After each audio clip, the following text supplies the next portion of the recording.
Hello everyone, I'm back with another very short tutorial on how to make caramel frappuccino. So এটার জন্য আমি ব্লেন্ডারের মধ্যে 100 ml এর মতো দুধ নিয়ে নিয়েছি আর 5-6 কিউব আইস দিয়ে দিলাম। এখন একটা কাপের মধ্যে অল্প একটু পানি গরম করে ওটার মধ্যে 2 টিস্পুন ইনস্ট্যান্ট কফি দিয়ে দিব, এই জন্য কফির ফ্লেভারটা ভালো আসবে। এখন পানিটা গরম থাকা অবস্থায় আমি ওটার মধ্যে একটু ক্যারামেল সস দিয়ে দিব, তাহলে এটা ডিজলভ হয়ে যাবে। আইসের মধ্যে ক্যারামেল সসটা দিলে সাধারণত ডিজলভ হতে চায় না, নিচে জমে থাকে। তো আমি আইসের উপরে আরেকটু দিব, because I love caramel sauce. এখন আমরা এর মধ্যে চিনি দিব 1 টেবিল স্পুন, আর আরেকটু বেশি, মানে আমি হেজিটেট করছিলাম ওই আর একটু বেশি চিনি লাগবে নাকি, যাই হোক ওইটা আমার দেওয়া আসলে উচিত হয় নাই।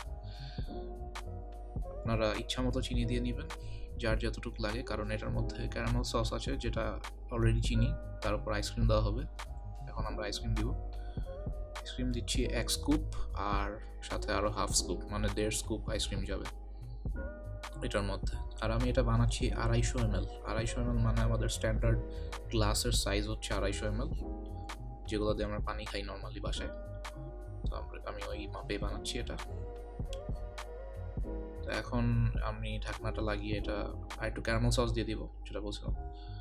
আর এখন ঢাকনাটা লাগিয়ে আমি এটাকে ব্লেন্ডারে কতক্ষণ ব্লেন্ড করব। তো ব্লেন্ড করতে হবে, এটা পালসে দিয়ে দিয়ে ব্লেন্ড করতে হবে যাতে আইসগুলো ক্রাশ হয় আর আইসক্রিমটা ভালোভাবে মেল্ট হয়। যেহেতু এটা কমার্শিয়াল ব্লেন্ডার না, সো আইসগুলো ক্রাশ করতে একটু সময় লাগবে। আর মেইন কথা হচ্ছে যে caramel frappuccino, what makes frappuccino is the xanthan gum, যেটা স্টারবাকস বা অন্য সব কফি শপগুলোতে ইউজ করে। xanthan গামটা আপনার ফ্রাপুচিনোটাকে থিক করে। শুধু আইস দিয়ে এত থিক বানানো আসলে পসিবল না, আইস ব্লেন্ড করে আবার টেস্টটা একটু ওয়াটারি হয়ে যায়। তো xanthan গামটা দিলে ওই বেসটা অনেক থিক হয়, আর পানি, আইসের পানিটা আর দুধটা আলাদা সেপারেট হয়ে যায় না। তো xanthan gum keeps them together, so that's why the cafe ones taste very good. তো যেহেতু xanthan gum এতটা অ্যাভেলেবল না আমাদের দেশে, হয়তো বা পাওয়া যায়, তো এখন আমার কাছে নাই, সো আইস আর আইসক্রিম দিয়েই কাজ চালাতে হচ্ছে এখানে।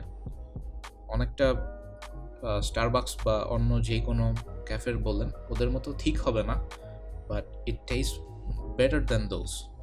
মানে স্টারবাক্সের থেকে বেটার না, বাট বাংলাদেশে যত জায়গায় আমি ক্যারামেল ফ্লেভার্ড কোনো ড্রিঙ্ক খাইছি আইসড, ধরেন লাটে অথবা ক্যারামেল লাটেটাই বেশি খাওয়া হয়, ওইটার থেকে অনেক ভালো টেস্টিং এটা।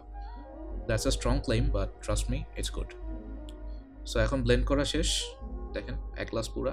লাস্টে একটু বেশি হয়েছে, ওইটা উপরে ফেনাটা ওঠার পরে আমি ওইটা আবার ঢেলে দিব একটু পরে। সো উপর দিয়ে আপনারা চাইলে একটু ডেকোরেট করে নিতে পারেন। তো অনেকে গ্লাসের সাইড দিয়ে চাইলে ক্যারামেল দিয়ে ডেকোরেট করতে পারেন, আমি এটা করলাম না, কারণ এটাতে ক্যারামেল সস ওয়েস্ট হবে, কারণ গ্লাসের সাইডে ক্যারামেলটা নিলে ওইটা ভিতরে মিশতে চায় না, সো ওয়েস্ট করে লাভ নেই। সো হয়ে গেল caramel frappuccino. Thank you everyone. Hope you liked the video.